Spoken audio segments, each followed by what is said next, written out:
Welcome to 360 Tamil. இன்னைக்கு இந்த வீடியோல நம்ம எந்த படத்தோட எக்ஸ்பிளனேஷன் பத்தி பார்க்க போறோம்னா, தெலுங்குல போன வருஷம் வெளியான தண்டோரா அப்படின்ற படத்தை பத்தி தான் பார்க்க போறோம். இப்போ ஓடிடில ரீசெண்டா இந்த படம் ரிலீஸ் ஆயிருக்கு.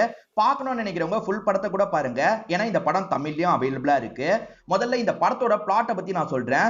இன்னமும் கிராமப்புறங்கள்ல ஜாதிய பாகுபாடு எவ்வளவு இருக்குன்றத சூப்பரா இந்த படத்துல காட்சி பத்தி இருப்பாங்க. ஒரு நல்ல மெசேஜையும் இந்த படம் மூலியமா சொல்லியிருப்பாங்க. பார்க்காதவங்க கண்டிப்பா இந்த படத்தை பாருங்க. இல்ல கதை தெரிஞ்சுக்கிட்டா போதும்னு நினைக்கிறவங்க மேற்கொண்டு இந்த வீடியோவை கண்டினியூ பண்ணுங்க. எக்ஸ்பிளனேஷன் குள்ள போறதுக்கு முன்னாடி வீடியோக்கு ஒரு லைக் போடுங்க. அதே மாதிரி இந்த எக்ஸ்பிளனேஷன் பிடிச்சிருந்ததுன்னா ஐப்னு ஒரு ஆப்ஷன் இருக்கும், அதையும் கிளிக் பண்ணி சப்போர்ட் பண்ணுங்க. மேற்கொண்டு பேசி டைம் வேஸ்ட் பண்ணாம நம்ம நேரடியா படத்தோட ஃபுல் எக்ஸ்பிளனேஷனுக்குள்ள போயிடலாம். இந்த படத்தோட கதை 2004ல தொடங்குற மாதிரி தான் காட்டுவாங்க. இப்ப நிறைய பேர் சேர்ந்த மாதிரி ஒரு பாட்டியோட பாடியை தூக்கிட்டு போயிட்டு இருக்காங்க. இப்ப டயர்டா இருக்குன்றதுனால ஒரு இடத்துல இவங்க ரெஸ்ட் எல்லாம் எடுத்துட்டு இருக்காங்க. அந்த பாட்டியோட பேரன் இவங்க கூட தான் வந்துட்டு இருப்பான். அந்த பேரன் இருக்கான்ல, எதுக்காக இந்த வழியா நம்ம வந்துட்டு இருக்கோம், ஊர்லயே இடம் இருக்குல்ல, அங்க புதைக்க முடியாதா அப்படின்ற மாதிரி கேக்குறான். அதுக்கு இவங்க என்ன சொல்றாங்கன்னா, நம்ம எல்லாருமே பட்டியல் இனத்தை சேர்ந்தவங்கல்ல, அதனால ஊருக்குள்ளலாம் நம்ம பாடியை புதைக்க மாட்டாங்களாம், ஊருக்கு வெளியே இருக்க இடத்துக்கு தான் போகணுமா, அதனால தான் இப்படி போயிட்டு இருக்கோம் அப்படின்ற மாதிரி அந்த பையனுக்கு புரிய வைக்கிறாங்க. அந்த பையனுக்கு இந்த பாகுபாடை பத்தி எல்லாம் தெரியல. இப்ப இவங்க சொல்றது மூலியமா தான் ஓரளவுக்கு அந்த பையனுக்கு புரிய ஆரம்பிக்குது. சரி போலான்ற மாதிரி மேற்கொண்டு இவங்க எல்லாருமே சேர்ந்து நடக்க ஆரம்பிக்கிறாங்க. அப்படியே கட் பண்ணி நமக்கு ஒரு காதல் ஜோடியை காட்டுறாங்க. இந்த பொண்ணோட பேரு சுஜாதா அப்படின்றது, அதே மாதிரி அந்த பையனோட பேரு ரவி அப்படின்றது. ரவியை பொறுத்த வரைக்கும் வசதியான குடும்பத்தை சேர்ந்தவரா இருப்பாரு, ஆனா அவர் பட்டியல் இனத்தை சேர்ந்தவரா இருப்பாரு. ஆனா இந்த சுஜாதா வேற கேஸ்ட சேர்ந்தவங்களா இருப்பாங்க. இவங்க ரெண்டு பேர் மீட் பண்ணி பேசுறது பேரண்ட்ஸ்க்கு தெரிஞ்சா பிரச்சனை ஆயிடும். அதுலயும் சுஜாதாவோட அப்பாவுக்கு தெரிஞ்சா பெரிய பிரச்சனை ஆயிடும். இருந்தாலுமே அடிக்கடி இவங்க மீட் பண்ணி பேசுவாங்கன்றது தெரிய வருது. நம்ம லவ் மேட்டரை எப்போ ஓபன் பண்றது அப்படின்ற மாதிரிலாம் ரவி கேட்கிறாரு. ஓபன் பண்ணா நிச்சயமா பிரச்சனை தான் வரும். நீ துபாய்க்கு போனோன்ற மாதிரி ட்ரை பண்ணிட்டு இருக்கல, சீக்கிரமா நீ துபாய்க்கு கிளம்பு. நீ துபாய்க்கு போற மாதிரி ஆயிடுச்சுன்னா நம்ம துபாயிலேயே போய் கல்யாணம் பண்ணிக்கலாம் அப்படின்ற மாதிரிலாம் சொல்லிட்டு இருக்காங்க. துபாயில போய் கல்யாணம் பண்றதா? நம்ம சொந்த பந்தம்லாம் இங்கதான் இருக்காங்க, நம்ம ஏதாவது பண்ணி சமாதான பத்தி கல்யாணம் பண்ணோம் அப்படின்ற மாதிரி ரவியும் பேசிக்கிட்டே வராரு. இப்ப டெட் பாடியை தூக்கிட்டு வந்தவங்க பிரிட்ஜுக்கு மேல இருந்து கீழே பாடியை இறக்கலாம்னு நினைக்கிறாங்க. கீழே வரதுக்கான ரூட் இருக்குல்ல, ஆதிக்க ஜாதியை சேர்ந்தவங்க கிட்ட இருக்கு போல, அதனால இந்த மாதிரி தான் இவங்க பாடியை இறக்கி எரிச்சுக்கணும் போல. அப்படி இறக்குற வேலை நடந்துட்டு இருக்கு. இத சுஜாதாவும் ரவியும் பாக்குறாங்க.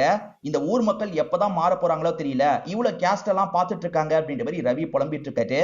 இவங்களுமே பொறுமையா அந்த பாட்டியை கீழே இறக்கிட்டு இருக்காங்க. அப்ப கயிறை லைட்டா அருந்துருது. அருந்து பாட்டியோட பாடி மேல இருந்து பொத்துன்னு கீழே விழுந்து முகம்லாம் சதஞ்சு போயிருது. இதை பாக்குற அந்த பேரன் பயங்கரமா ஃபீல் பண்றான். இந்த லவ் ஜோடியும் அதை பார்த்து ஃபீல் பண்ணிட்டு இருக்காங்க. இங்கதான் தண்டோரான படத்தோட டைட்டில போடுறாங்க. இப்ப 15 வருஷம் கழிச்சு நடக்கிறத காட்டுறாங்க. அதாவது 2019ல நடக்கிறத காட்டுறாங்க. சுஜாதான்னு ஒருத்தங்களை காமிச்சாங்கல்ல, அவங்களோட அண்ணனை தான் காட்டுறாங்க. இவர் தான் இந்த படத்துல முக்கியமான கேரக்டரா இருப்பாரு. இவரோட பேரு விஷ்ணு அப்படின்றது. விஷ்ணு ஒய்ஃப் கிட்ட பேசிக்கிட்டே வேலையை பார்த்துட்டு இருக்காரு. ஒய்ஃப் ஒரு பொட்டிக் ஆரம்பிக்க போறேன், ஒரு 5 லட்சம் ரூபாய் வேணும்னு கேக்குறாங்க. 5 லட்சம் ரூபாயான்ற மாதிரி இவர் ஷாக் ஆயிட்டு இருக்காரு. இப்ப பொண்ணு வேற டூருக்கு போனோம், காசை தாங்கன்ற மாதிரி கேட்டுட்டு இருக்காங்க. உனக்கு வேற காசை தரணுமா அப்படின்ற மாதிரி இவர் புலம்பிட்டு இருக்காரு. இப்படி புலம்பிட்டு இருக்கும்போது இவருக்கு போன் கால் வருது. பேச ஆரம்பிக்கிறவரோட முகம் மாற ஆரம்பிக்குது. காரணம் இவரோட அப்பா பேரு சிவாஜி அப்படின்றது. ஸ்டார்டிங் ஒரு கிராமத்தை காமிச்சாங்கல்ல, அங்கதான் இருப்பாரு. அவர் இறந்து போயிட்டாருன்னு தெரிய வருது. இப்ப அந்த கிராமத்துல இருக்க சிவாஜி பாடியை நமக்கு காட்டுறாங்க. சிவாஜியை பொறுத்த வரைக்கும் வளர்ப்பு பொண்ணா ஒருத்தங்க இருப்பாங்க, அவங்க பேரு பூஜா அப்படின்றது. பூஜா சோகமா உட்காந்து இந்த விஷயத்தை பார்த்துட்டு இருக்காங்க. இந்த ஊருக்கு பிரசிடென்டா இருக்க ஒருத்தரை காட்டுறாங்க. இவரை பொறுத்த வரைக்கும் பட்டியல் இனத்தை சேர்ந்தவரா இருப்பாரு. அதனால இவர் பிரசிடென்டா இருந்தாலும் சரி, ஊர்ல நிறைய பேர் இவரை மதிக்கவே மாட்டாங்க. இவர் அதெல்லாம் பெருசா கண்டுக்க மாட்டாரு. நம்ம வேலையை நம்ம பார்க்கலாம் அப்படின்ற மாதிரி இந்த இடத்துல செய்ய வேண்டிய விஷயத்தெல்லாம் செய்யறதுக்காக வராரு. இந்த ஊர்ல இன்னமும் ஜாதிய பாகுபாடு நிறைய இருக்குல்ல, அதனால இந்த பிரசிடென்ட் வயசு பசங்களுக்கு அப்பப்ப காசெல்லாம் தருவாரு. எப்படியாவது படிங்கடா, படிப்பு மட்டும்தான் நம்மள முன்னேற்றும், எப்படியாவது படிச்சு முன்னேறி வாங்கன்ற மாதிரிலாம் காசை தந்துட்டு இருக்காரு. இப்ப இறந்து போயிருக்க சிவாஜி இருக்காரு பாத்தீங்களா, இந்த ஊர்ல இருக்க ஆதிக்க ஜாதியை சேர்ந்தவங்க எல்லாம் பகைச்சு வச்சிருக்காரு போல. இப்ப சிவாஜியோட சொந்த தம்பியை நமக்கு காட்டுறாங்க, அதாவது விஷ்ணுவோட சித்தப்பாவை காட்டுறாங்க. இப்ப சித்தப்பா என்ன பண்றாருன்னா ஹீரோக்கு கால் பண்ணி இந்த விஷயத்த சொல்லணும்னு நினைக்கிறாரு. பட்டியல் இனத்தை சேர்ந்தவங்களோட பாடியை தான் வெளியே தள்ளி போய் புதைக்கணும், ஆனா சிவாஜியோட பாடியை அங்கதான் புதைக்கணும்ன்ற மாதிரி இப்ப ரூல் இருக்கு போல. அதுக்கான ஏற்பாடெல்லாம் அந்த இடத்துல வச்சு பண்ணிட்டு இருக்காங்க. இப்ப சித்தப்பாவும் விஷ்ணுக்கு கால் பண்ணி பேச ஆரம்பிக்கிறாரு. உன் அப்பா கடைசியா பண்ண காரியத்துக்காக உன் அப்பாவோட பாடியை ஊருக்குள்ள புதைக்க முடியாதுன்னு சொல்லியிருக்காங்க, நீ சீக்கிரமா வந்து பேசுடா, நீ பேசினாதான் இதெல்லாம் சரியாகும் அப்படின்ற மாதிரி சித்தப்பா சொல்லிட்டாரு. இவரும் சரின்ற மாதிரிலாம் ஏத்துக்கிறாரு. கடைசியா சிவாஜி என்ன பிரச்சனை பண்ணாருன்னு தெரியல, ஏதோ பிரச்சனை பண்ணிருக்காருன்னு மட்டும் தெரியுது. இப்ப ஒய்ஃப் இருக்காங்கல்ல, ஹஸ்பண்ட் கிட்ட சில கேள்வி எல்லாம் கேக்குறாங்க. அது என்னன்னா, நீங்க எதுக்காக மாமா கிட்ட பேசாம இருந்தீங்க? பொண்ணு பாக்குறதுக்காக வரும்போது கூட நீங்க பெருசா அலோ பண்ணல, என்னதான் உங்களுக்கும் மாமாக்கும் பிரச்சனை அப்படின்ற மாதிரி கேக்குறாங்க. இவர் ஒய்ஃப் கிட்ட கோவப்படுறாரு, காரணத்தை சொல்ல மாட்டாரு. ஆனா உள்ளுக்குள்ள இவர் காரணத்தெல்லாம் யோசிக்க ஆரம்பிக்கிறாரு. இவர் யோசிக்கிறத நமக்கு பிளாஷ்பேக்கா காட்டுறாங்க. இப்ப திரும்பி கதை 2004 நடக்கிற மாதிரி வந்துருது. இப்ப இறந்து போயிருக்க சிவாஜி இருக்கார்ல, தெரிஞ்ச ஒரு பையன் கூட பைக்ல வந்துட்டு இருக்காரு. அந்த இடத்துல ஒரு பையன் ஒரு பொண்ணு பேசிட்டு இருக்காங்க. பொண்ணு இவரோட சமுதாயத்தை சேர்ந்தவங்களா இருப்பாங்க. அதே மாதிரி பையன் பட்டியலினத்தை சேர்ந்தவனா இருப்பான். இத பாக்குறவர் பயங்கரமா டென்ஷன் ஆயிடுறாரு. இப்ப நேரா அந்த பையனை அடிக்கிறதுக்காக வராரு. அந்த பொண்ணு அதை பார்த்தே பயந்து ஓடிடுறாங்க. இவரும் பையனை போட்டு செம்மையா அடிக்கிறாரு. இதுக்கப்புறம் இந்த பொண்ணு பின்னாடி சுத்துனன்னு தெரிஞ்சது, உன் கதையை முடிச்சிருவேன் அப்படின்ற மாதிரிலாம் சொல்றாரு. இந்த 2004 பொறுத்த வரைக்கும் இந்த ஊரோட பிரசிடென்ட்டா ஆதிக்க ஜாதியை சேர்ந்த ஒரு பெரியவர் தான் இருப்பாரு. அந்த பெரியவர் அவரோட சமுதாயத்தை சேர்ந்த நிறைய பேரை கூடியே வச்சுப்பாரு. நம்ம எல்லாருமே ரொம்ப ஒத்துமையா இருக்கணும், ஏன்னா எவனோ ஒருத்தன் இந்த பதவியை புடிச்சிடக்கூடாது அப்படின்ற மாதிரிலாம் எல்லார்கிட்டயும் பேசிட்டு இருக்காரு. தலைவரே நீங்க தான் இருப்பீங்கன்ற மாதிரி இவங்களும் சப்போர்ட்டிவா பேசுறாங்க. இவங்க கூட இருந்து தான் சிவாஜியும் ரொம்ப ஆதிக்கம் மிக்கவரா இருக்காருன்றது நமக்கு தெரிய வருது. ஸ்டார்டிங் ரவின்னு ஒருத்தன் கூட சுஜாதான்னு ஒரு பொண்ணு பேசினாங்க பாத்தீங்களா, அவங்க தான் சிவாஜியோட பொண்ணா இருப்பாங்க. சிவாஜியை பொறுத்த வரைக்கும் ஒரு பொண்ணு ஒரு பையன். ஒய்ஃப் வந்து ரொம்ப வருஷத்துக்கு முன்னாடியே இறந்து போயிருப்பாங்க. ஒய்ஃபோட தம்பி இருக்காரு பாத்தீங்களா, இவர் கூட சரக்கு அடிக்கிறதுக்காக அடிக்கடி வீட்டுக்கு வருவாரு. அப்படி வந்த அந்த அங்கிள் இருக்காருல, சீக்கிரமா சுஜாதாக்கு கல்யாணம் பண்ணு, வயசு ஆகிட்டே இருக்குன்ற மாதிரி சொல்லிட்டாரு. சீக்கிரம் பண்ணணும், நம்ம சமுதாயத்திலேயே ஒருத்தனை பார்த்து பண்ணணும்ன்ற மாதிரி சொல்லிட்டாரு. இதெல்லாம் கேட்டு சுஜாதா ஃபீல் பண்றாங்க. இப்ப சுஜாதாவும் ரவியும் சேர்ந்த மாதிரி ரவி வீட்டுக்கு பக்கத்துல இருக்க ஒரு இடத்துக்கு வந்திருக்காங்க. வீட்டுல யாருமே இல்ல, நம்ம சந்தோஷமா இருக்கலாமா அப்படின்ற மாதிரிலாம் விளையாட்டா இவர் கேட்டுட்டு இருக்காரு. அதே சமயம் இவர் கூடிய சீக்கிரத்துல துபாய்க்கு போக போறாரு போல. எல்லா ஏற்பாடும் பண்ணிட்டேன், இன்னும் கொஞ்ச நாள்ல கிளம்பிடுவேன், இப்பயாவது நான் ஆசைப்பட்ட மாதிரி ஒரு முத்தம் தான்ற மாதிரிலாம் கேட்கிறாரு. இவங்களுமே இதை பார்த்து ரொம்ப சந்தோஷப்படுறாங்க. ஆனா முத்தம்லாம் தர முடியாதுன்ற மாதிரி இவர்கிட்ட விளையாடிட்டு இருக்காங்க. இவங்க ரெண்டு பேருக்குள்ள லவ் எப்படி ஏற்பட்டது அப்படின்ற மாதிரி ஒரு கேள்வி இருக்குல்ல, இங்கதான் ஒரு சாங் மாதிரி நமக்கு காட்டுறாங்க. லைட்டா இவங்க ரெண்டு பேர் மாத்தி மாத்தி பார்த்திருப்பாங்க, அதுக்கப்புறம் பேச ஆரம்பிச்சிருப்பாங்க. அதுதான் நாளடைவுல லவ்வா மாறி இருக்கும். இவங்க லவ் பண்ணதை ஒரு அழகான சாங்கா நமக்கு காமிச்சிடுறாங்க. இப்ப கதை பிரசன்ட்டுக்கு வந்துருது. ரெண்டு பேருமே டைட்டானிக் படம் பார்க்கறதுக்காக தியேட்டருக்கு வந்திருக்காங்க. ஆனா இவர் கொஞ்சம் அப்செட் ஆன மாதிரி வெளியே எந்திரிச்சு போறாரு. திடீர்னு உனக்கு என்ன ஆச்சு அப்படின்ற மாதிரி சுஜாதாவும் பேசுறதுக்காக வராங்க. இன்னும் கொஞ்ச நாள்ல நான் துபாய்க்கு கிளம்பிடுவேன், அதுக்கு முன்னாடி உன் வீட்டுல பேசிட்டா என்னன்ற மாதிரி கேட்கிறாரு. அதாவது பேசியே நம்ம கல்யாணம் பண்ணிக்கலாம், ஏன்னா நான் போயிட்டு வரதுக்குள்ள உனக்கு வேற யாரையாவது கட்டி வச்சிட்டா நான் என்ன பண்றது அப்படின்ற மாதிரிலாம் கேட்கிறாரு. இப்போ சொன்னா பிரச்சனை ஆயிடும்டா, புரிஞ்சுக்கோ, நீ துபாய்க்கு போயிட்டு ஒரு 2 வருஷம் கழிச்சு வா, எப்படியாவது பேசி கல்யாணம் பண்ணிக்கலாம் அப்படின்ற மாதிரிலாம் இவங்க சமாதானம் பத்திட்டு இருக்காங்க. இந்த டைம் நமக்கு விஷ்ணுவை காட்டுறாங்க. இவர் காலேஜ் முடிச்சிருப்பாரு. காலேஜ்ல கூட படிச்ச ஒரு பொண்ணை லவ் பண்றாரு. அவங்க பேரு ஸ்வேதா அப்படின்றது. அவங்கள பொறுத்த வரைக்கும் பட்டியல் இனத்தை சேர்ந்தவங்களா இருப்பாங்க. வசதிலாம் ரொம்ப அதிகமா இருக்கும். என்னதான் இருந்தாலும் பட்டியல் இனத்தை சேர்ந்தவங்கல்ல, உன் அப்பா கேஸ்ட் எல்லாம் ரொம்ப பாப்பாருன்னு சொன்னல, சம்மதிப்பாரா அப்படின்ற மாதிரி இவங்க கேக்குறாங்க. நான் எப்படியாவது பேசி அவரோட மனசை மாத்திருவேன், கவலைப்படாத, நம்ம 2 பேர் தான் கல்யாணம் பண்ணுவோம் அப்படின்ற மாதிரிலாம் உங்களுக்கு தைரியத்தை கொடுத்துட்டு இருக்காரு. ஒரு சைடு தங்கச்சி லவ் பண்றாங்க, இன்னொரு சைடு இவரு லவ் பண்றாரு. ஆனா ரெண்டு பேருமே வந்து மாற்று சமூகத்தை சேர்ந்தவங்க தான் லவ் பண்ணிட்டு இருக்காங்க நமக்கு தெரிய வருது. இவங்க ஊர்ல திருவிழா மாதிரி நடந்துட்டு இருக்கு. ரவி ஜாலியா டான்ஸ் எல்லாம் பண்ணிட்டு இருக்காரு. இவங்களுமே அதை தள்ளி இருந்து வேடிக்கை பார்த்துட்டு இருக்காங்க. ஒரு ஸ்டேஜ்ல இவங்க ரெண்டு பேருமே விளையாடிக்கிட்டே ஒரு இடத்துக்கு வந்து ரொமான்ஸ் எல்லாம் பண்ணிட்டு இருக்காங்க.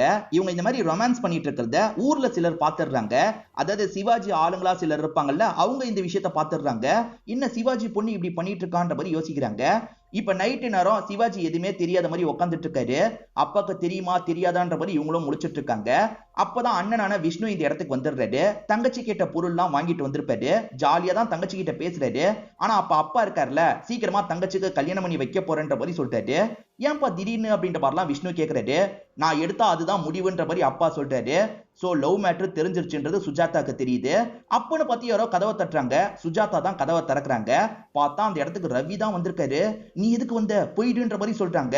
ஆனா ரவி பேசியே தீரணும்ன்ற மாதிரி உள்ள வந்துட்டு இருக்காரு. ஏண்டா என் வீட்டுக்குள்ள வர அளவுக்கு உனக்கு தைரியம் வந்துருச்சா அப்படின்ற மாதிரி இந்த இடத்துல சிவாஜி கோவப்பட்டு இருக்காரு. அப்பதான் விஷ்ணுக்கு என்ன விஷயம்ன்றது புரியுது. விஷ்ணு ரவி கிட்ட ஃப்ரெண்டு மாதிரி தான் பழகுவாரு. ரவி என்னாச்சுன்னு கேட்கும் போது ரவி நடந்த விஷயத்தெல்லாம் சொல்லிட்டாரு. உன் தங்கச்சியை நான் கல்யாணம் பண்ணிக்கணும்னு ஆசைப்படுறேன், உன் அப்பா கிட்ட பேசுன்ற மாதிரிலாம் சொல்லிட்டாரு. ஆனா அப்பா கடைசி வரைக்கும் ஏத்துக்க மாட்டேன்னு சொல்லிட்டாரு. நீ என்ன ஜாதி, நாங்க என்னடா ஜாதி, உன் தாத்தாலாம் என்னோட அப்பா கிட்ட பிச்சை எடுத்துட்டு இருந்தாரு, இடஒதுக்கீடு மட்டும் இல்லைன்னா இப்பயே நீங்க பிச்சைக்காரங்களா தான் இருந்திருப்பீங்க அப்படின்ற மாதிரிலாம் பேசுறாரு. இல்ல ரவி அப்செட் ஆகி இங்க இருந்து கிளம்பிடுறாரு. இவன் வீட்டுக்கு வர அளவுக்கு தைரியம் தந்தது இவதான் அப்படின்ற மாதிரி இவரும் பொண்ணை போட்டு அடிச்சிட்டு இருக்காரு. அண்ணன் தான் தான் கொஞ்சம் கண்ட்ரோல் பண்ணிட்டு இருக்காரு. இப்ப நடந்த விஷயத்தெல்லாம் ரவி அவரோட ஃப்ரெண்டு கிட்ட சொல்லி புலம்பிட்டு இருக்காரு. என் அப்பா கஷ்டப்பட்டு படிச்சாரு, நல்ல வேலை வாங்கினாரு, இப்ப நல்ல நிலைமைக்கு நாங்க வந்திருக்கோம். ஆனா என்னோட தாத்தாவை பத்தியும் என்னோட அப்பாவை பத்தியும் அவன் மோசமா பேசிட்டான், என்னால ஏத்துக்கவே முடியலன்ற மாதிரி கோவப்பட்டு இருக்காரு. இந்த சைடு நம்ம ஹீரோ இருக்காரு பாத்தீங்களா, அப்பாவை கொஞ்சம் கொஞ்சமா சமாதானப்படுத்துறாரு. அப்பா இந்த காலத்துல போய் எதுக்குப்பா கேஸ்ட் எல்லாம் பார்த்துட்டு, தங்கச்சி ஆசைப்படுறால, அவனும் நல்ல பையன்பா, பேசி கல்யாணம் பண்ணி வச்சிடலான்ற மாதிரி சொல்லிட்டாரு. ஏன்னா இவரும் வேற ஒரு சமுதாயத்தை சேர்ந்த பொண்ணை லவ் பண்ணிட்டு இருக்காருல, அதனால தான் இவ்வளவு பேசி பாக்குறாரு. ஆனா அப்பா இருக்காருல, உனக்கு என்ன வயசாயிருச்சு, உனக்கு என்ன தெரியும், நான் இந்த மாதிரி கல்யாணம் பண்ணி வச்சிட்டேன்னு வச்சுக்கோ, ஊர்ல ஒருத்தன் என்ன மதிக்க மாட்டான், நான் என்ன சொல்றேனோ அதை மட்டும் பண்ணுன்ற மாதிரிலாம் சொல்றாரு. மேற்கொண்டு எதுவும் பேச முடியாம விஷ்ணு அமைதியாயிடுறாரு. இப்ப சிவாஜி ஃப்ரெண்ட்ஸ் எல்லாம் சரக்கு அடிக்கிறத நமக்கு காட்டுறாங்க. இவங்க எல்லாருமே ஆதிக்க ஜாதியை சேர்ந்தவங்களா இருந்தாலும் வெல்த் ரீதியா கம்மியானவங்களா தான் இருப்பாங்க. ரவி இவங்களை விட ரொம்ப பணக்காரனா இருப்பான். ரவி அவ்வளவு வளர்ந்துட்டான், அவனை பார்த்தாலே பொறாமையா இருக்கு, இதை காரணமா வச்சு ரவி ஏதாவது பண்ணிடணும் அப்படின்ற மாதிரி இவங்களுக்குள்ள ஒரு சதி திட்டம் போடுறாங்க. இந்த சைடு தங்கச்சி ஏதாவது பண்ணுன்ற மாதிரி விஷ்ணு கிட்ட கேக்குறாங்க. கவலைப்படாத, நான் ஏதாவது பண்றேன், அப்பா கிட்ட பேசி பாக்குறேன் அப்படின்ற மாதிரிலாம் சொல்லிட்டு இந்த சைடு சிவாஜி ஃப்ரெண்ட்ஸ் இருக்காங்கல்ல, இவங்களுக்குமே ரவி மேல கோபம் இருக்கும். அவனை அட்டாக் பண்ணணும்னு முடிவு எடுக்கிறாங்க. ரவி அந்த வழியா வந்துட்டு இருக்கும்போது இவங்களும் மடக்கி பிரச்சனை பண்ண ஆரம்பிக்கிறாங்க. எங்க ஜாதி பொண்ணிய லவ் பண்றியா அப்படின்ற மாதிரி அட்டாக் பண்ணிட்டு இருக்காங்க. ரவியும் தடுத்து இவங்க கூட சண்டை போட்டுட்டு இருக்காரு. ஒரு ஸ்டேஜ்ல சுத்து போட்டு இவரை வெற்ற மாதிரிலாம் வந்துட்டு இருக்காங்க. இவருமே சாக போறோன்ற மாதிரி ரொம்ப பயந்துட்டு இருக்காரு. அந்த பொண்ணு கூட பழகுனாரு பாத்தீங்களா, அதை பத்தி எல்லாம் இவர் யோசிச்சு பார்த்துட்டு இருக்காரு. சாக போறோம்னு நினைச்சவரு சுதாரிச்சு தடுத்துறாரு. இப்ப சண்டை போட்டு இவரோட கண்ட்ரோலுக்கு கொண்டு வந்துடுறாரு. இப்ப அதுல ஒருத்தரை குத்துற மாதிரி போறாரு. ஆனா நம்ம இவங்க அளவுக்கு மோசமா மாறக்கூடாது, இவங்களை விட்டுட்டு போலாம் அப்படின்ற மாதிரி அப்படியே விட்டுட்டு இங்க இருந்து கிளம்புறாரு. இவர் விட்டுட்டு போனதுதான் தப்பு. ஒருத்தர் என்ன பண்றாருன்னா, அவர் விட்டுட்டு போன ஆயுதத்தை எடுத்து அவரை குத்திடுறாரு. ஆக மொத்தத்துல ஏமாத்தி இந்த இடத்துல ரவியோட கதையை முடிச்சிடுறாரு. சிவாஜியை போய் பார்க்கலான்ற மாதிரி இவங்க கிளம்ப ஆரம்பிக்கிறாங்க. அதுல அடி வாங்கின ஒருத்தர் ரவி மேல செம்ம கோவத்துல இருப்பாரு. ரவி செத்து போயிட்டார்ல, செத்து போனவன் மேல மூத்திரம் போலான்ற மாதிரிலாம் மூத்திரம் போறாரு. அந்த அளவுக்கு ஜாதி வெறியில இருக்காருன்றத நமக்கு காட்டுறாங்க. இப்ப காலையில சமயம் தான் ரவியோட பாடி ஒரு இடத்துல கிடைக்குது. எல்லாருமே வேடிக்கை பார்க்கறதுக்காக வராங்க. இத பாக்குற விஷ்ணுக்கு ஒரு விஷயம் தெளிவா தெரிஞ்சிருது. நிச்சயமா நம்ம அப்பா தான் இதை பண்ணிருப்பாருன்ற மாதிரிலாம் யோசிக்கிறாரு. இப்ப இவர் லவ் பண்ற அந்த ஸ்வேதா கிட்ட இருந்து கால் வருது. ஆனா இவர் அந்த போனை எடுக்கவே மாட்டாரு.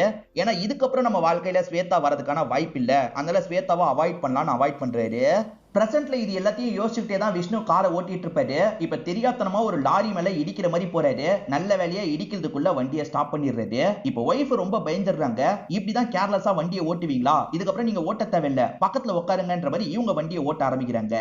ஆக்சுவலா விஷ்ணுக்கு அவசர அவசரமா அவரோட அப்பா கல்யாணம் பண்ணி வச்சிருப்பாரு.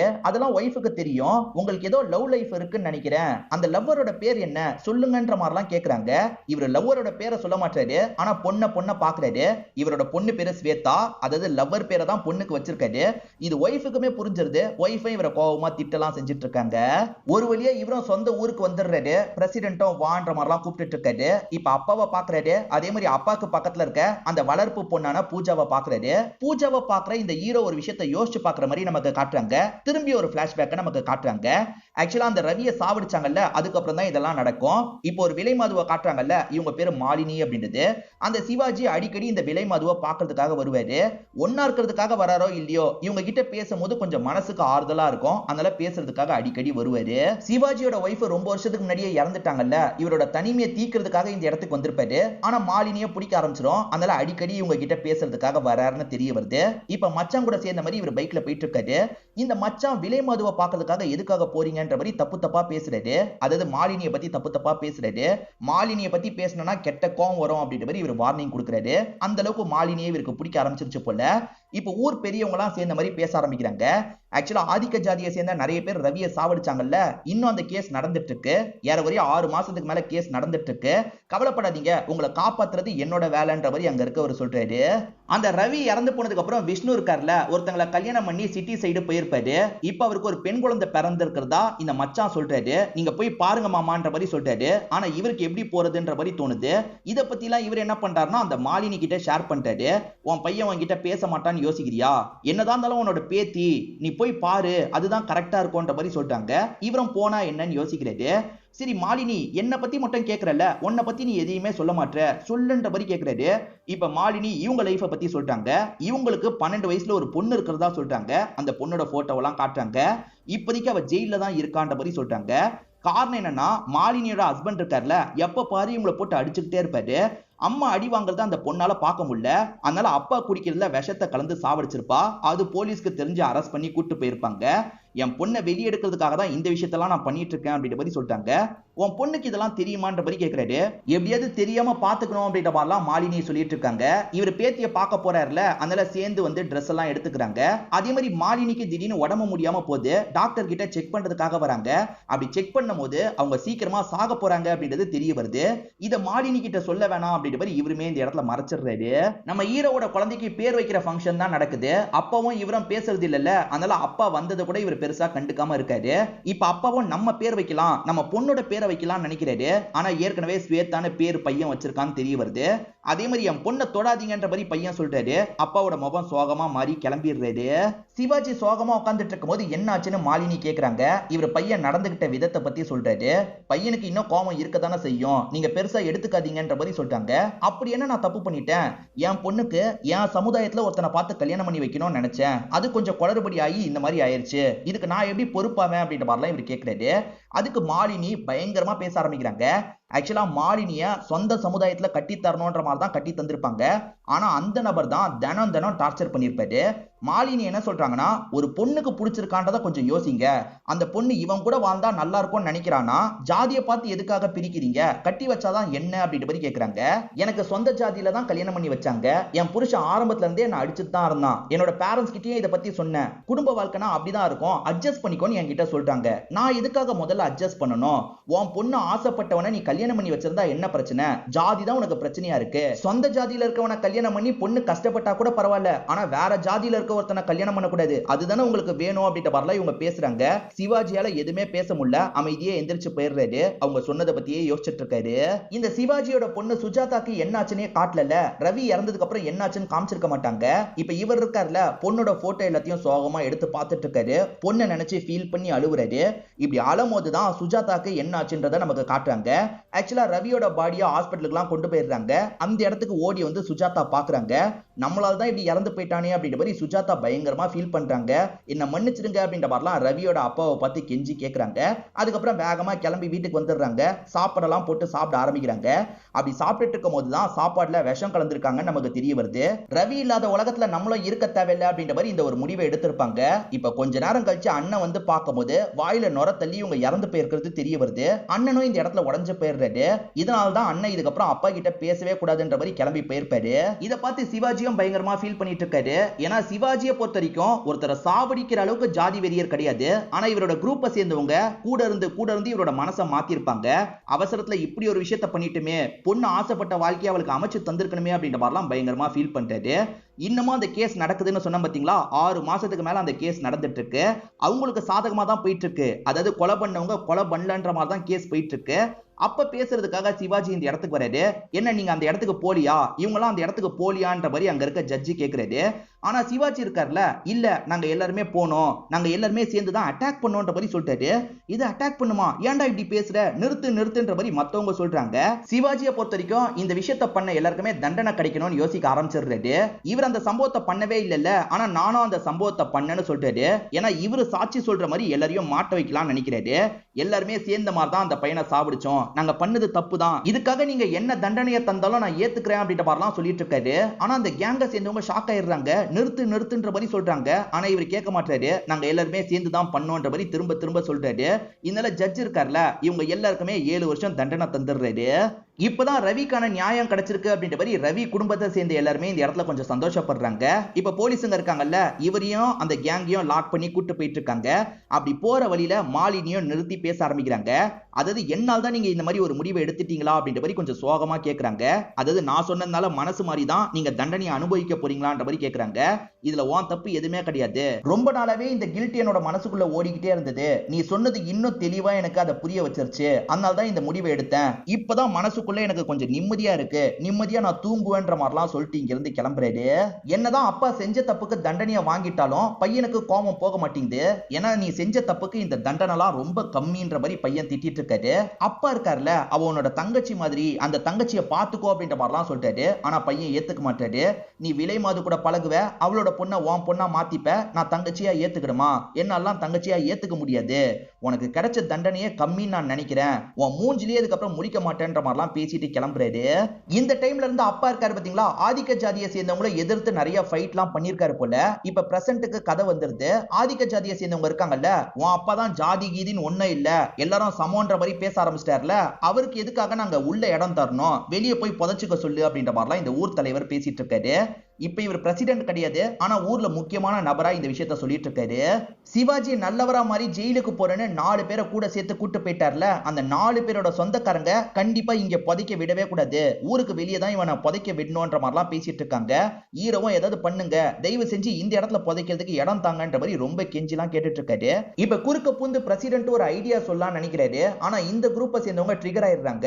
நீ எல்லாம் பேசவே கூடாது, பிரசிடென்ட்னா நீ பேசிடுவியா, நீ என்ன ஜாதி நாங்க என்னடா ஜாதி அப்படின்ற மாதிரி இப்பயும் ஜாதியை வச்சு பிரசிடென்ட்டை திட்டுறாங்க. அதனால பிரசிடென்ட் இங்க இருந்து கிளம்பிடுறாரு.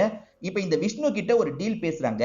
அது என்னன்னா, இறந்து போன சிவாஜிக்கு ஒரு பெரிய இடம் சொந்தமா இருக்கும், அந்த சொந்தமான இடத்தை எங்களோட சங்கத்துக்காக எழுதி வச்சிரு, அப்ப வேணா இடம் தரோன்ற மாதிரி சொல்றாங்க. சரி ஓகேன்ற மாதிரி இவரு அங்க இருந்து கிளம்புறாரு. இப்ப பிரசிடென்ட் என்னாச்சுன்னு கேக்குறாரு. பிரசிடென்ட் கிட்ட இந்த விஷயத்தை பத்தி சொல்றாங்க. சரி அதுவும் நல்லதுதான், நீங்க அந்த இடத்தை எழுதி தந்துருங்க, உங்களுக்கு ஒரு இடம் தந்துருவாங்க, பிரச்சனை ஸ்மூத்தா முடிஞ்சிரும்ன்ற மாதிரி பிரசிடென்ட் சொல்றாரு. ஆனா இப்பதான் ஹீரோ ஒரு பெரிய குண்டு தூக்கி போடுறாரு. அந்த இடம் இப்ப என் பேர்லயே இல்ல, என்னோட அப்பா அந்த பொண்ணு பேர்ல எழுதி வச்சிட்டாரு அப்படின்ற மாதிரி சொல்லிட்டாரு. அதாவது வளர்ப்பு பொண்ணா ஒருத்தங்க இருக்காங்கல்ல, அவங்க பேர்ல எழுதி வச்சதா சொல்லிட்டாரு. என்னடா சொல்ற அப்படின்ற மாதிரி இவங்களும் ஷாக் ஆகுறாங்க. சரி அந்த பொண்ணு கிட்ட நைஸா பேசி அந்த பொண்ணு மூலியமா இடத்தை வாங்கு, ஏன்னா இப்ப மட்டும் மெயினான இடத்துல நம்ம புதைக்காம விட்டுட்டோம்னா நாளைக்கு உன் சந்ததி வரும்ல, நீ இறந்து போயிட்டா கூட உனக்கு ஊருக்குள்ள இடத்தை தர மாட்டாங்க, வெளியே தான் தருவாங்க, எப்படியாவது அந்த பொண்ணு கிட்ட பேசி இடத்தை எழுதி தந்துரு, இதுதான் ஒரே வழின்ற மாதிரி சொல்லிட்டாங்க. ஆனா எந்த மூஞ்ச வச்சுட்டு பேசுறது அப்படின்ற மாதிரி இவரும் தயங்கிட்டு இருக்காரு. ஆக்சுவலா அந்த பொண்ணுக்கு 18 வயசானோன்னு அங்க இருந்து அனுப்பி வச்சிருவாங்க பாத்தீங்களா, சிவாஜி என் பையன் கிட்ட அனுப்பி வச்சிருங்கன்னு சொல்லியிருப்பாரு போல. இப்ப ஹீரோவை கூப்பிட்டு பேசுறாங்க. அந்த பொண்ணு எனக்கு சொந்தமே கிடையாது, என்னால தங்கச்சியெல்லாம் ஏத்துக்க முடியாதுன்னு எவ்வளவோ பேசி பாக்குறாரு. ஆனா இங்க இருக்கவங்க நீங்க தான் கூட்டு போனோம் அப்படின்ற மாதிரி சொல்லிடுறாங்க. இவருக்கு என்ன பண்றதுன்னு தெரியல. அந்த பொண்ணு கிட்ட பேச கூட இவர் விரும்ப மாட்டாரு. அந்த பொண்ணு இவர் கூட தான் நம்ம போக போறோம்ன்ற மாதிரி திங்ஸ் எல்லாம் எடுத்து வச்சிட்டு இருக்கா. என் வீட்டுக்குலாம் நிச்சயமா உன்னை கூட்டு போக முடியாது, உன் அம்மாக்கு தெரிஞ்ச ஒருத்தர் இருக்காரு, அவர்கிட்ட பேசியிருக்கேன், அவர்கிட்ட கொண்டு போய் விட்டுறேன் அப்படின்ற மாதிரிலாம் சொல்றாரு. இந்த பொண்ணும் சரின்ற மாதிரி ஏத்துக்கிறாங்க. அந்த மாலினியை பொறுத்த வரைக்கும் விலை மதுவா தானே இருந்தாங்க. இப்ப அந்த பகுதிக்கு தான் இவர் கூட்டு வந்துட்டு இருக்காரு. அங்க கஸ்டமரா இருக்கிறதுக்காக ஒருத்தன் வந்திருப்பான். அவன் இந்த பொண்ணு எனக்கு வேணும்னு கேக்குறான். அதுக்குள்ள மாலினியோட ஃப்ரெண்ட் ஒருத்தர் வந்துடுறாரு. இங்க இருந்து போடான்ற மாதிரி அவனை விரட்டி விடுறாரு. இப்ப இந்த பொண்ணை பார்த்து பேச ஆரம்பிக்கிறாரு. மாலினி அக்கா எனக்கு வேண்டியவங்க தான், நான் இந்த பொண்ணை பாத்துக்கிறேன்ற மாதிரி சொல்லிட்டாரு. இவர் தப்பான அர்த்தத்துல சொல்ல, உண்மையிலேயே இந்த பொண்ணை நல்லபடியா பாத்துக்கலான்ற ஐடியால தான் சொல்றாரு. என்னதான் இருந்தாலும் ஹீரோக்கு இந்த இடத்துல விட்டுட்டு போலாமா வேணாமான்ற மாதிரி தோணிக்கிட்டே இருக்கு.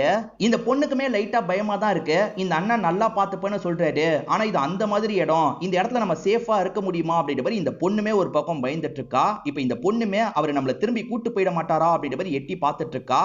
அந்த பொண்ணு நம்ம கூட தான் வர விரும்புறான்றது அவருக்கு தெரியுது. ஆனா என்ன பண்றதுன்னு யோசிச்சுக்கிட்டே இருக்காரு. ஒரு ஸ்டேஜ்ல அந்த பொண்ணை விட்டுட்டு போயிடுறாரு. அந்த பொண்ணு பயங்கரமா ஃபீல் பண்ணிருப்பாங்க. இதுல இருந்து சரியா ஒரு 6 மாசத்துல அவர் ஜெயில விட்டு வெளியே வந்துருவாரு. அவருக்கு 7 வருஷம் தானே தண்டனை தந்தாங்க, 5 வருஷத்துலயே அது எல்லாமே முடிஞ்சிருக்கும். அதனால அவர் ஜெயில விட்டு வெளியே வந்திருப்பாரு. இந்த பொண்ணை வீட்டுக்கு கூட்டு வந்துடுறாரு. என்ன அப்பானே சொல்லுன்ற மாதிரிலாம் இந்த பொண்ணை நல்லபடியா பார்த்திருப்பாரு. அதுக்கப்புறம் தான் ஆதிக்க ஜாதியை சேர்ந்தவங்க கிட்ட எல்லாம் அப்பா வம்பு பண்ணிக்கிட்டே இருப்பாரு. அதாவது ஜாதியெல்லாம் பார்க்க கூடாது, இதெல்லாம் ஸ்டாப் பண்ணுங்கன்னு போராட்டம் பண்ணிருப்பாரு. இந்த பூஜான்ற பொண்ணுக்கு சிவாஜியை ரொம்ப பிடிக்கும்ன்றத நமக்கு காட்டுறாங்க. இப்ப சிவாஜி அப்பாவை நினைச்சு பயங்கரமா ஃபீல் எல்லாம் பண்ணிட்டு இருக்கா. இப்ப பெரியவங்க எல்லாம் கூப்பிட்டு பேச ஆரம்பிக்கிறாங்க. நிலவரத்தை பத்தி இந்த பொண்ணுக்கு சொல்லி புரிய வச்சிட்டு இருக்காங்க. நம்ம இடத்தை அவங்களுக்கு எழுதி தரணும், அப்பதான் உன்னோட அப்பாவோட பாடியை ஊருக்குள்ள புதைக்க முடியும், இல்லனா வெளியே போய் தான் புதைக்கிற மாதிரி இருக்கும். வெளியே போய் புதைச்சிட்டோம்னா அதுக்கப்புறம் யார் இறந்து போனாலும் வெளியே போய் புதைக்கிற மாதிரி தான் இருக்கும், அதனால எழுதி தந்துரு அப்படின்ற மாதிரி சொல்றாங்க. ஆனா இந்த பொண்ணு இருக்காங்கல்ல, நான் எழுதி தர முடியாதுன்னு சொல்றாங்க.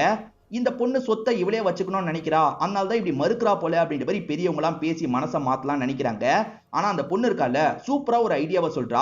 நம்ம எதுக்காக அவங்களுக்கு எழுதி வைக்கணும், நான் ஊருக்கு எழுதி வச்சிடறேன் அப்படின்ற மாதிரி சொல்றா. சோ ஊருக்கு எழுதி வச்சிட்டானா பட்டியல் இனத்தை சேர்ந்தவங்க அந்த இடத்தை யூஸ் பண்ணிக்கலாம், அவங்க இங்கேயே புதைச்சுக்கலாம் அப்படின்ற மாதிரி சொல்றா.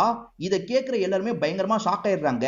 அதாவது இந்த பொண்ணு அந்த சொத்துக்கெல்லாம் ஆசைப்படல, ஊர்ல இருக்க எல்லாருமே இங்கேயே புதைச்சுக்கணும்னு கொண்டு வரணும்னு நினைக்கிறா. இப்ப பிரசிடென்ட் இந்த இடத்துக்கு வராரு. என்ன முடிவு எடுத்துட்டீங்களான்னு கேக்குறாரு. இவங்களுமே அந்த பொண்ணு சொன்னதை பத்தி சொல்றாங்க. அந்த பொண்ணு இப்படி சொல்றாளா அப்படின்ற மாதிரி பிரசிடென்ட்டே இந்த இடத்துல ஷாக் ஆயிடுறாரு. ஹீரோ ஹீரோவுமே இந்த ஜாதி பாகுபாடுலாம் போகணும்னு நினைக்கிறவர் தான். ஆனா அவர் கூட இந்த மாதிரி யோசிச்சிருக்க மாட்டாரு. இந்த சின்ன பொண்ணு யோசிக்கிறாளே அப்படின்ற மாதிரி தான் எல்லாருமே ஆச்சரியமா பாக்குறாங்க. ஆனா சித்தப்பா இப்பயும் ஏத்துக்க மாட்டாரு. இந்த பொண்ணு சொல்றான்ட்டு இந்த மாதிரிலாம் நம்ம செய்ய வேணாம், தேவையில்லாம அவங்கள பகச்சுக்கிற மாதிரி ஆயிடும். அவங்கள பகச்சுக்கிட்டு இந்த ஊர்ல நம்ம நிம்மதியா இருக்க முடியாது. நாளை பின்ன ஏதாவது ஒரு பிரச்சனைனா இந்த ஊருக்கு நீ வர வேண்டி இருக்கும்டா, புரிஞ்சுக்கோன்ற மாதிரி ஹீரோ கிட்ட சொல்லிட்டாரு. அப்ப ஹீரோ பொண்ணு கிட்ட பேசுறதுக்காக போயிடுறாரு. நாளை பின்ன நிறைய பிரச்சனை வரும்மா, அந்த பிரச்சனை உனக்கும் வர மாதிரி இருக்கும், அது எல்லாத்தையும் நீ தைரியமா ஃபேஸ் பண்ணும். உன் அத்தை இப்ப ஃபேஸ் பண்றால அந்த மாதிரி ஃபேஸ் பண்ணும் அப்படின்ற மாதிரி அந்த பூஜாவை பத்தி சொல்லிட்டாரு. பூஜாவை தங்கச்சியா ஏத்துக்காம இருந்தார்ல, நான் உன்னை தங்கச்சியா ஏத்துக்காம இருந்ததுக்கு என்ன மன்னிச்சிரு அப்படின்ற மாதிரிலாம் ஃபீல் பண்ணிட்டு இருக்காரு. ஏன்னா சின்ன வயசுலயே அந்த பொண்ணு இவ்வளவு தெளிவோட இருக்கா, இந்த புரிதலோட இருக்கான்றதெல்லாம் யோசிச்சு பார்த்து ஃபீல் பண்ணிட்டு இருக்காரு. இதெல்லாம் கேட்கிற அந்த பிரசிடென்ட் ரொம்ப சந்தோஷப்படுறாரு. இப்பதான் அந்த பிரசிடென்ட் யாருன்றதை ரிவீல் பண்றாங்க. 2004ல ஒரு சின்ன பையனை காமிச்சாங்கல்ல, அதாவது அந்த சின்ன பையனோட பாட்டி கூட பிரிட்ஜ் மேல இருந்து கீழே விழுந்திருப்பாங்க. சோ அந்த பையன் தான் பிரசிடென்ட்டா மாறி இருக்கான்னு நமக்கு தெரிய வருது. அடிக்கடி பிரசிடென்ட்டை பார்த்து ஒன்னு சொல்லுவாங்க, அது என்னன்னா என்னதான் இருந்தாலும் உன்னை ஊருக்கு வெளியே தான் புதைப்பாங்க, இங்க புதைக்க மாட்டாங்கன்னு சொல்லியிருப்பாங்க. ஆனா இப்ப இடம் தந்துட்டா இவரையும் ஊர்ல தானே புதைச்சி ஆகணும். அதை நினைச்சு இவர் ரொம்ப சந்தோஷப்படுறாரு. இந்த மாற்றம் எப்படியோ நடந்துருச்சு அப்படின்ற மாதிரிலாம் நிம்மதி ஆகுறாரு. ஆக்சுவலா ரவின்னு ஒருத்தர் இறந்து போனார்ல, அவர் அப்பா தான் இவரை நல்லா படிக்க வச்சிருப்பாரு. அதெல்லாம் யோசிச்சு பாக்குறாரு. இப்ப மேலத்தை அடிங்கடான்ற மாதிரி ஆளுங்க கிட்ட சொல்லிட்டாரு. ஆளுங்களுமே மேலத்தை அடிக்கிறாங்க. இவருமே குத்து டான்ஸ் எல்லாம் இந்த இடத்துல பண்ணிட்டு இருக்காரு. இதோடயே இந்த படத்தோட கதையை முடிச்சிடுறாங்க. கண்டிப்பா இந்த படம் உங்க எல்லாருக்குமே பிடிச்சிருக்கும்னு நம்புறேன். இந்த வீடியோ உங்களுக்கு பிடிச்சிருந்ததுன்னா லைக் பண்ணுங்க, கமெண்ட் பண்ணுங்க, மறக்காம 360 தமிழ் சேனலை சப்ஸ்கிரைப் பண்ணுங்க. தொடர்ச்சியா இந்த மாதிரி வீடியோக்கள் வந்துகிட்டே தான் இருக்கும்.